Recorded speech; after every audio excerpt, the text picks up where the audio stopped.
Sports to the lines, who's up, who's down. We're crunching the numbers, calling the plays, talking all sports in a big time way. Yeah, yeah. Spreadsheet Sports, let's ride. Welcome back to Spreadsheet Sports. It is March the 8th, and we have 88 games on the slate today. Um, as always, we like to start out the show with some gratitude. So definitely thank y'all for voluntarily coming to the channel. And I hope that I can provide some type of value for you and breaking down the games. And full disclaimer, as I'm starting this channel out, it helps me to constantly make adjustments on how I'm shaping the channel. And I kind of want to just go over something really quick and just helping everybody identify what this channel is, what we're trying to accomplish. And it's a little bit of a lot. Probably my first goal that I want to accomplish is I want to help people find a game worth watching. I have been in so many situations where I've sat down to watch something and it was horrible, right? Especially with being 88 games. Which one do you watch? Do you just watch your team or the other games that you want to watch? Are you just watching one conference? Are you watching multiple conferences? Are you watching some teams that you think are going to be on your bracket for March Madness? Who knows? Like everybody has a different reason, and they're all valid reasons. There is no right or wrong with that. But what we all do is we end up sitting down and wasting our time with a game that was a blowout. Who wants to see a blowout unless it's your team that's doing the blowing out, right? So I'm always looking for a nail biter. I'm looking for some competition, things of that nature. So I'm helping you with finding that. And part of the thing that I'm using for that is going to be the marketplace. But this is not a betting channel. Okay. I'm not telling you what to bet. If you are in that world, then there's value for you here also because you get to hear the analytical perspective of the game. This is merely for entertainment value. We're looking at the games, finding out which ones are worth our time, and at the same time, giving you some really great analytical breakdown of what it may look like. The community I'm trying to build here is just one that I want everybody to be able to share information, tell us what you think. Tell us which way you think the game may go, left, right, backward, forward, up, down. Is it tight up into the half? Is it going to be a blowout the entire game? Or are they going to have the advantage? Or whatever the case may be, right? We're all trying to find a good game to watch. And for the people that are, in fact, coming here to get some more educational information or analytical information about the game so that they can monetize it, I'm welcome for them to be an audience member as well. Is this that I'm not telling you what to bet, right? Because it's not a betting channel. But equally the same, I would love to have access to a channel if I'm you that's like this because it gives me the data. It's not me telling you, oh, I think this person is going to win, but I'm not telling you why. This is the why. This channel is about the why it's going to go this way or it's going to go that way. But either way, I'm gonna stop running my mouth so we can jump into the show. Hope you guys enjoy what I prepared for you today. 88 games on the slate. It's a banger. It's a banger. It's a long day. Full disclaimer: no, I'm not talking about Carolina and Duke. I'm not talking about them, but I know that's probably what everybody wants to know about. It's one of the big rivals that are today. I think Alabama and Auburn is another big rival today. It's some really good games on. I think everybody's going to enjoy, but let's dive into it and let's see what we got for today. Running down these games with money line value for entertainment, there's a couple things that I see here. And what really like stands out to me is going to be that and I don't know if you noticed this, but the books are going to be dictating some interesting gameplay with these that I've selected here. I was able to find 5 games that I thought would be quite interesting because of how the books are laying out what they think, and also, like I said, the connection of how I think they drive the game. I think that Indiana, SMU, Grand Canyon, and East Tennessee State, along with Northeastern, I think those are going to be winners today. The reason I like them from a 5,000 foot view is going to really deal with what's mostly obvious. All these teams are coming in not only with a winning record, but they're also coming in with a record better than their opponent. All right. Second thing is going to be that they are literally coming in also dominant, much more dominant than their opponent, except for Northeastern. They're the ones that's coming in as a dog and going to have to fight. Now, they're not a true dog to the point where it's going to be like an upset, and it's not that they are not favored, but they are going to have to come in here knowing that they're not performing like aggressively higher than their opponent. So that's something we'll have to watch, and we'll have to pull that game apart also. But they also come, all of these five teams come in winning their conference. The only one that really has some injury challenges that may be something worth looking into would be Grand Canyon. Indiana maybe, but they're kind of dominant to the point that that injury they have is also not going to be a factor. Um, but yeah, Indiana win, and if you're into the money line and that part of the game, no worries. You're looking at minus 132 for Indiana. You're looking at minus 152 for SMU. You're looking at minus 275 Grand Canyon, and that's not a really good one if you're in that world of betting. But you could put something with it to bring it back over the plus cheese for your multiplier if you're doing that. Again, not a betting channel, just an observation and connecting the dots of where the entertainment value is driven from. And then with East Tennessee State, minus 130, and Northeastern, minus 110. So with all of that being said, um, that's what I think we're looking at. I mean, these games also have some, not a lot, but some ability probably to um, be enticed by the spread bet from the books. I think that Indiana and the East Tennessee State games may be a game that the spread is going to dictate how tight it's going to be. I don't know if this is going to be a halftime action and then they pull away, but who knows what we may see. But let's dive into it a little bit deeper and pull apart the games that I want to look at, which are Grand Canyon versus Abilene Christian and the Walford and Tennessee State game.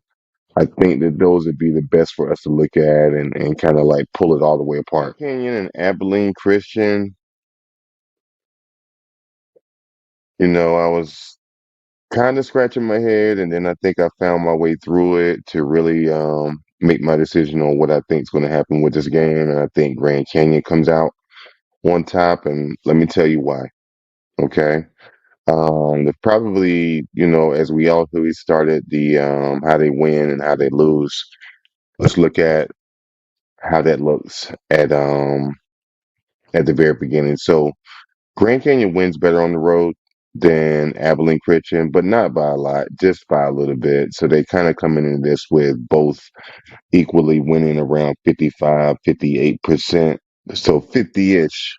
They win about half of the game, a little bit over half of the game on the road and at home. So that doesn't do it. Um, and then we go over to looking at how they've done in the last three games, and Grand Canyon is doing much better with that. They won all the last three games, whereas Abilene Christian has only won one of the three. Then Grand Canyon's injury. Okay, this is tricky because if Tyson Grant Foster does play today, and this is a game time decision, then I think they'll be okay. If they don't have him, he contributes 20% of their production. So if they don't have them, I'm not quite sure what this game looks like. They might be fighting tooth and nail because the math already had it as a close game of 73 to 72. If they lose somebody like that in college, they don't have deep benches. So with that, I'd be concerned about how this game goes. But if in fact um, he does play and it's business as usual, they'll be able to move forward because as you see, um, Grand Canyon does a lot better in regards to the production. Like literally, they are doing better in rebounds, assists, 3-point attempts, 3-point percentage, regular field goal attempts, and field goal percentage. So, with that being said, even though they do better, they're not dominating, but better is tough for the team that has lost two out of the last three. They don't want to see Grand Canyon on a tear right now. Um, and then on top of that, Grand Canyon is a number two team within the WAC versus Abilene Christian, which is more so like a five. So just off of those factors is what makes me lean more towards Grand Canyon. Um, and then there's the probabilities part of it as well. Grand Canyon is a 73% chance of winning, 61% chance of winning, 50% chance of winning. All of that being said, Grand Canyon is where I look for if I'm going to sit down and watch this game. Should be a pretty good one. This is around 4 o'clock, so yeah, let's do that one. With the 6 o'clock game, we got Wofford, East Tennessee State. With that being said, starting at the performance of both teams at home and on the road, Wofford is coming in with the disadvantage. They only win half of their games on the road. Winning on the road is tough, but this light bulb moment, as you guys are speculating for good games to watch, find the teams that do well on the road if you want to see a nail biter. So two good teams that went on the road really good during March Madness. That's going to be your good games to watch because they both are competitive. But when you have a team that doesn't do well on the road, but they've been winning at home, I'm not going to say that they're a fraud, but playing on the road is a challenge. No fan base. Remember, these young men are now just getting into stardom. Some of them in AAU and they don't need a crowd, and some of them do. It's part of their whole venture when it comes to bringing production to the game. So just take that into consideration. But back to these games, um, I like the fact that East Tennessee State they have more upperclassmen, and I think that they are going to keep the cohesiveness together with this game, and I think that's going to be the deciding factor because the other thing is East Tennessee State's coming into this game having won all three, whereas Wolford has only won one of the three, kind of like what we just saw in the breakdown of Grand Canyon and Abilene Christian, right? But with that being said, what is the biggest difference between this game and that game is that Wofford dominates all of the categories. East Tennessee doesn't. The only thing that East Tennessee has on their side is that they do a better job at converting 3 pointers. And that may be between that and the seniors, that gives them more of an edge for me. They're number three in that Southern Conference, and Wofford is number four, right? So, with that being said, they're going to definitely be battling.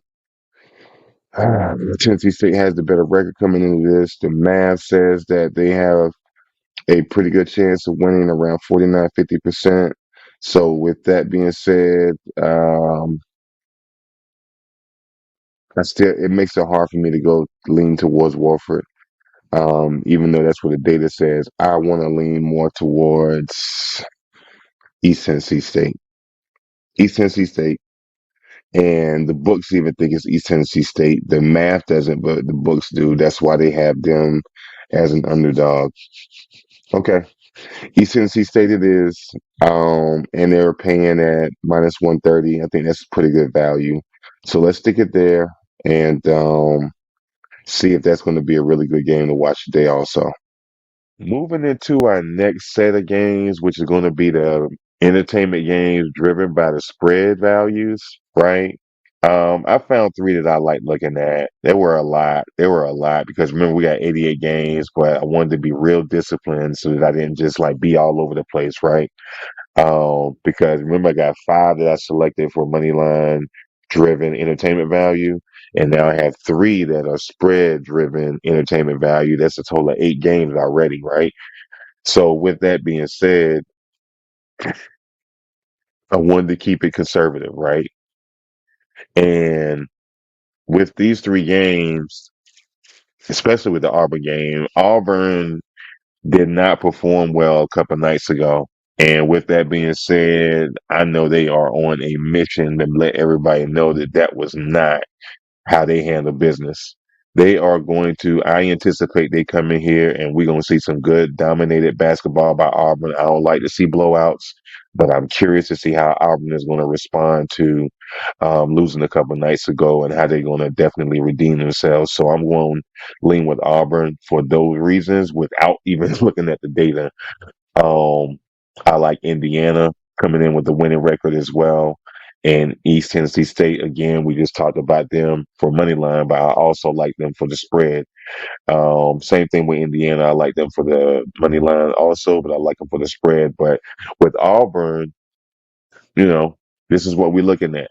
So I want to pull these games apart and I want to really see if these teams have the firepower to even attempt to get the spread. Because if they do, then we will, in fact, have ourselves a good game to watch, especially with Auburn having -7.5. But I want to pull it apart and really look at it and see what we got.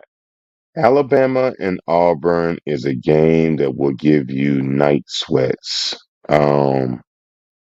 This is probably as big as of a game that I would choose. I mean, I stayed away from the Carolina and Duke game. I know the fans are gonna go crazy for that, but I didn't want no parts of that. This is risky as my blood will go is with Alabama and Auburn. Two good teams, the number two, number three team, probably arguably. Maybe they are number one and number two, or number two and number three, but anyway, they are at the top of their conference and they are highly competitive. Both teams are coming in with really good records on the road and at home. However, Auburn has the better record at home. Auburn, though, lost the game the other day and they looked completely exhausted. They weren't even crashing the boards that much. They weren't even making defensive rebounds and getting and trying to take it back down. They were trying to go back down and set a play up, but that wasn't working. Instead of just getting a defensive rebound and run down and do a splash play, they weren't doing it. But that resulted in a loss. So I think that they are going to punish whoever is in front of them moving forward because that makes them look a little weak, and they are not weak. They are tough.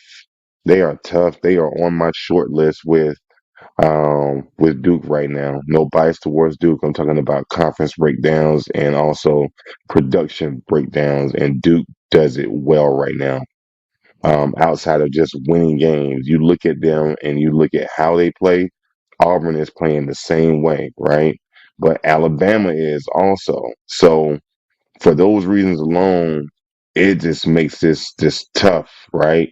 But Alabama is kind of tucked away to the point where it almost looks like they're not as good, but they will fight, and I think we'll see that today. I mean, the other thing that's a disadvantage for Alabama is that they're coming in with only have winning one of the last three, whereas Auburn has won two of their last three. So, eh, do I want to see Auburn and they're on a run and they also just had a loss not too long ago, a couple of days ago? I don't want to see that if I'm Alabama. That's going to be tough. That's a tall glass of water to drink, especially with you playing a team that is doing better in rebounds. They move the ball around just about the same, though, just slightly more than Auburn. They're dominating with the 3-point attempts. So if they can get more to drop, then they'll stretch away. Maybe this is a tight game up until the end of the first half, and then they pull away in the second half. Who knows? Or it might slow down in the second half. Um, they're doing more field goal attempts. Yeah, I stay away from this one if I'm Alabama. I Do you stick your chest out? I think you have to because it's just the nature of competition. You don't go in here and lay down. You go in here and you stand up. So I think that's what we're going to get a chance to see as fans. We're going to get a chance to see somebody come in and stand up. When I say fan, I mean fan of the game, not fan of a team, right? Um, 87-71 is significant to think that Auburn is going to outscore them that way. I don't see them outscoring them that way. I think it's a tight game, which also leads you to a dilemma. Because I think it's going to be a tight game, because I think that Auburn is going to be the team to win, then obviously the only option you would have is what, money line, but not when it's minus 345.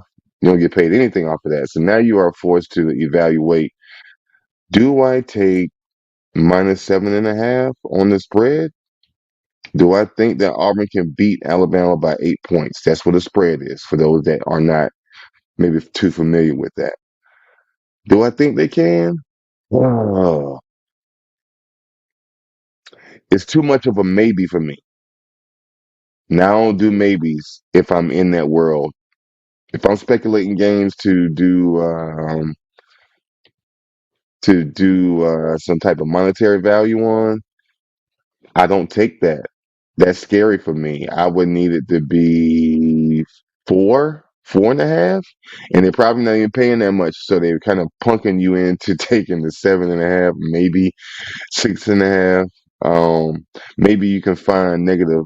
Maybe you can find minus 5.5 and then add on team points. I think that you can find at least 80 points and over bet. If you can find an 80-point over bet for team points for Auburn and buy it down to minus 5.5, I think that's going to be a good bet for you. If you're in that world, again, not a betting channel, you do whatever it is that you want to do, but I think that that might be what you're looking at. As for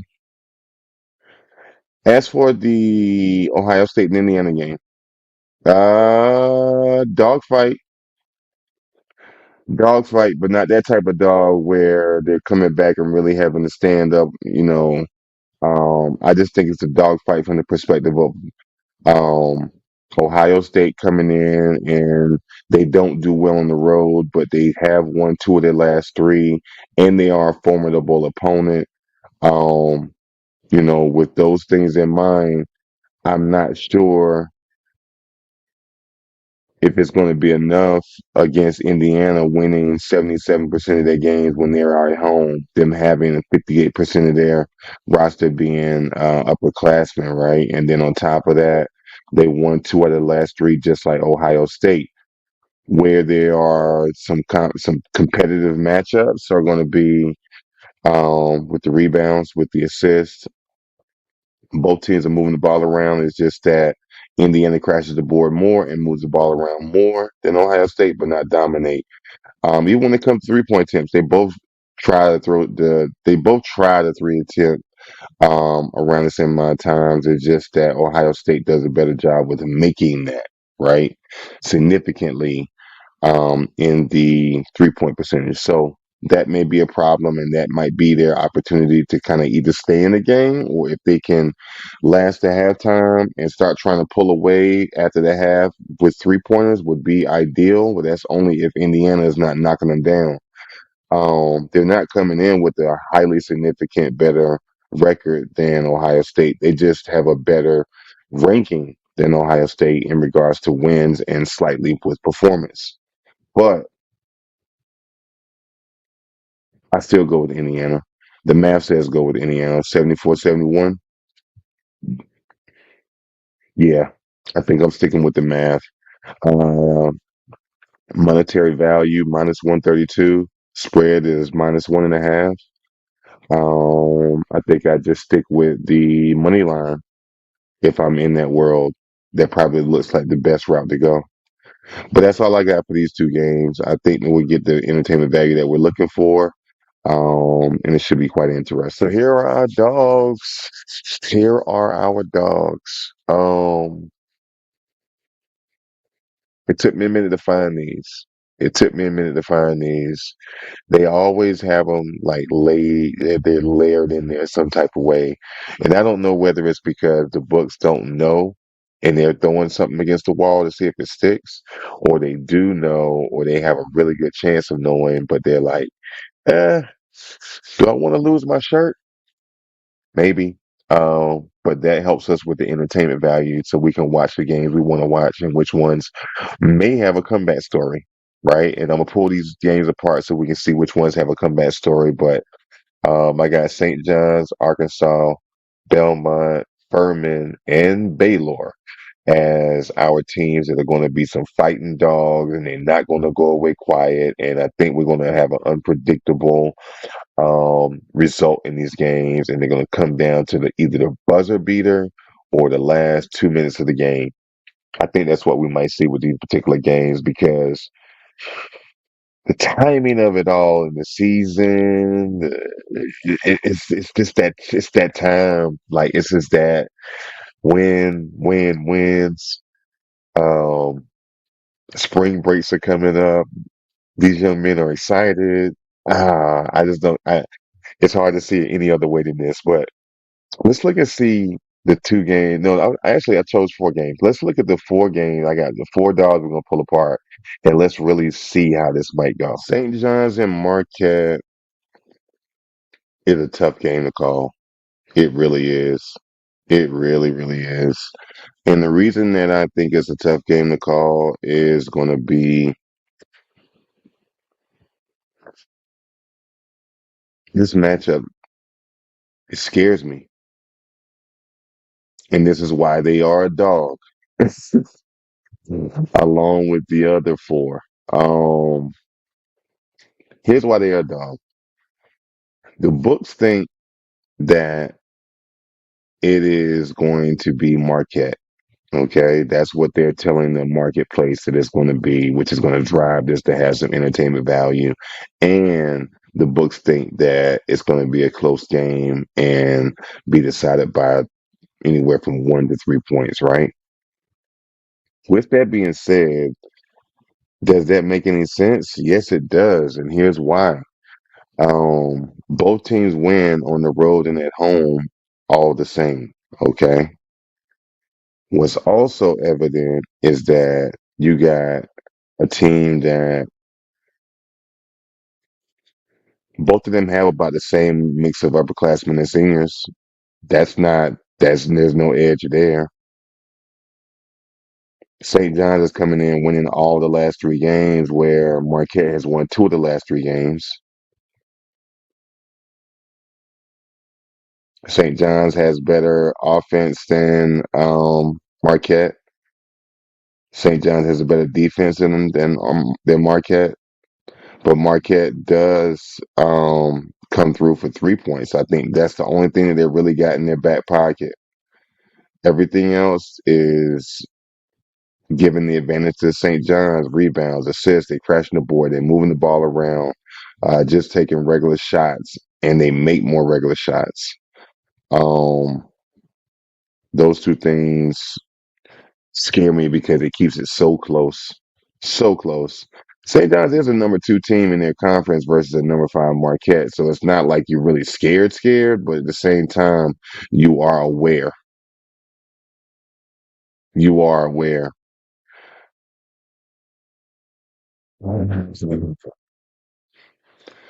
Let's stick with St. John's.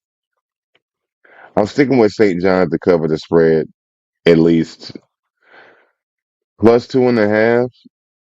Mm, yeah, I like it for plus 2.5 on the spread. I like it, and I'm sticking with it. And I think that's what drives the game. I think that's what drives the game. But I think that's what we're going to see for that game. I mean, injuries are quite significant on the St. John side. I think that's another reason. I think the injuries ultimately are why they think it's going to be tight, and it could be for that reason. Aaron Scott is out, and he produces around almost 9 points in the game. Um, RJ Luis is going to be their point person. He's going to be taking care of producing his 18, which is contributing to around 28%. That's a good contribution. On the other side of the ball, neither one of the injuries are going to be something that they have to worry about for Marquette. So even though there's injuries, they're not significant. Aaron Scott is just going to be a replacement anyway, so he's going to be the backup for RJ Lewis. But RJ Lewis might have to stay on the court a little bit longer than normal. And if that happens and he gets too gassed, that might be a problem also. But uh, St. John's, it is. That's the way I'm leaning that way. Just to see that they cover the spread, but Marquette has a really, really, really good shot of winning this game. A really good shot of winning this game. Both teams do. So, nail biter. Mississippi State and Arkansas. Um, both teams at home and on the road win. Exists that Arkansas wins more at home than Mississippi State does on the road. Both teams don't have a significant presence of upperclassmen. Half of the roster for Mississippi State are seniors and juniors, and for Arkansas, the roster is about 44% of upperclassmen. So they're not young, but they're not super experienced either. So I'm worried about the cohesiveness. The biggest red flag for me with Mississippi State is that they're coming in having only won one out of three. Now that could mean one of two things. That means that they are running to a problem and they're not producing right now. They can't get the everything to click. Or it could have been games during this week where they had tests or they had some personal things going on. It could be that. Who knows? But either way, Arkansas is coming in having won two or three. But that edge with Mississippi State coming in having that many losses under their belt in the last three means that they also would say that they're due for a win or they're due for a loss because Mississippi State is number 12 in their conference. Number 12 team versus the number six. At this point, if we were much earlier in the season, then maybe I would leave the door open for that, right? But a number 12 team against a number 16, that's why I'm like, Arkansas it is. The math says it's Arkansas 74-72. Um, I like Arkansas much, much better. Um, It's not within the norm, but it's just that red flag of how they've been performing out of the last three games that really moves me. I think that not only does Arkansas win, I think that they also are going to keep it real competitive and they are going to try and at least keep it tight to a nail biter and then buzzer beater. But even if they lose and it's tight, I think they only lose by maybe 1 point. I think it's that game where it comes down to those last little bit of seconds, right? And that's where we end up seeing what's going to happen and what's going to be the outcome with this game. But definitely going to have an entertainment value. I don't think that either one of the teams lay down, and before that reason, that's why I would want to watch it. It's going to be a lot of back and forth, turnovers, fouls, foul shots, some explosive dunks, 3 pointers, really good setup plays. Screens are going to be working well. Both of these teams have that ability to crash the board on the defense and then turn around and take it back down the court and convert it to a point. Really good game, Last but not least, Belmont versus Drake. Now you know that I'm leaning Belmont to cover the spread. That's where I'm leaning. And I think that's going to drive the game. And with that being said, it's hard to just say Belmont wins. I'm not ready to commit to that yet. I haven't talked myself into jumping off of that ledge, but even if you pull it apart a little bit more, let's look at them against Drake. Both of them win on the road and at home, right? Both of them have won all three of their last games. It's just that Drake's coming in with slightly more senior leadership and junior leadership, so the experience is there. But then, like literally, with that being said, you got the scenario where um, Belmont comes in checking off all the boxes for all the activity, rebounds, assists, and not just by a little bit, by a lot. They outproduce. They have the potential to outproduce Drake. Uh, Drake just has a really good defense, and with Drake having a good defense, I think that's where they slow Belmont down. And if they slow Belmont down, I think Belmont still gets their production, and here's where you're entertaining the idea of them winning. But then You want to entertain the idea of it, but here's a reality that smacks you in the face. Belmont takes around 62 shots a game, whereas Drake only takes 50. They rely on their defense to win them games so far, um, and that's how they win. Both teams have figured out how to win, right? They're around, both of them are more so like a number five team, in my opinion, from my rankings. Um, yeah, Belmont taking more Belmont taking more shots is what gives me the confidence of the 5.5 on the spread for minus 115. Good price, good probability. Good price, good probability. Not a betting channel, but I think you might have something there if you're looking for a play to make on this particular game. Do they win? Does Belmont win? Off of the fact that they take more shots, they win decent on the road. If Drake has a couple of slip ups or somebody gets hurt, this is over.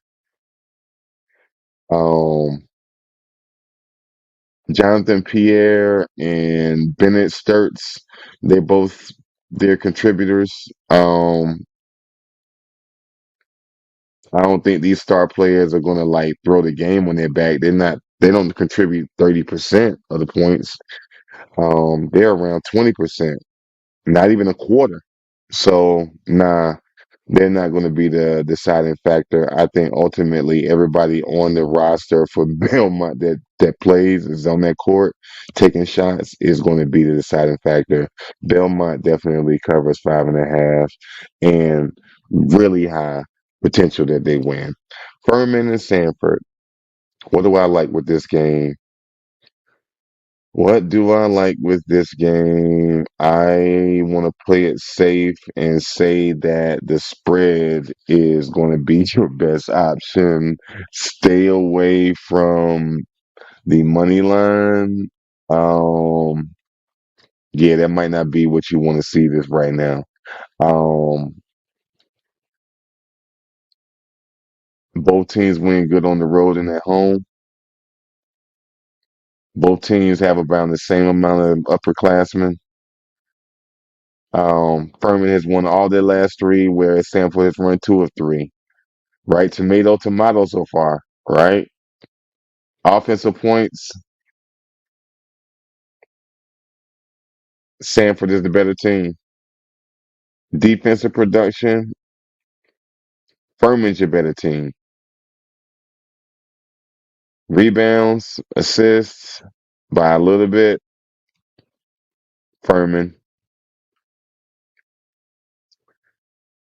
3 points, 3 point percentage, regular shooting, attempts, making the actual ball. That's all Sanford. You see why it's almost like a stalemate, and then they're number three versus the number four team. Oh, couldn't have picked a better nail biter. It's going to definitely go back and forth. Um, the math says that Sanford wins this game 80-76. So I would say probably both teams are going to score around 73 points or more. If you're into that, that might be a good point bet. 70 on individual team points, or both teams scoring over 75, maybe, or both teams scoring over 70. Yeah, Furman has my attention. I think that Furman is going to be coming out victorious. Just my opinion, but I think Furman comes out victorious. The one thing that really stands out about them is that they are producing at a much higher competition level, just all over the NCAA, not just in their conference. Well, that brings us to the end of the show. I hope you guys enjoyed. I hope you guys found some value in that. And if you did find value in this show, please like, comment, share, or subscribe. And thank you again for helping me grow this channel. I hope you guys find some really good entertainment value in the games that we have looked at today. And yeah, happy Saturday. I will see you guys on the next show, and I hope you guys enjoy it.